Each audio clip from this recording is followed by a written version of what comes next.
সাবু খিচুড়ি তৈরি করার জন্য প্রথমে সাদা তেলে একটু ঘি মিশিয়ে তার মধ্যে জিরে ফোড়ন দিয়ে তার মধ্যে একটু আগের থেকে আলু ভাপিয়ে রেখে কুচি করে সেটা দিয়ে দেওয়া হবে।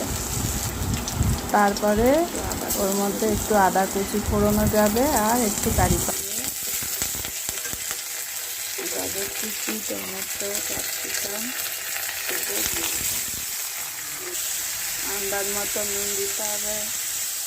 আগের থেকে শুকনো খোলায় বাদাম ভেজে দিয়ে দিলাম। সাবু ভিজিয়ে রাখা ছিল সেটা দিয়ে দেওয়া হচ্ছে। জিরের গুঁড়ো, কাঁচা লঙ্কা কুচি, ধনে পাতা কুচি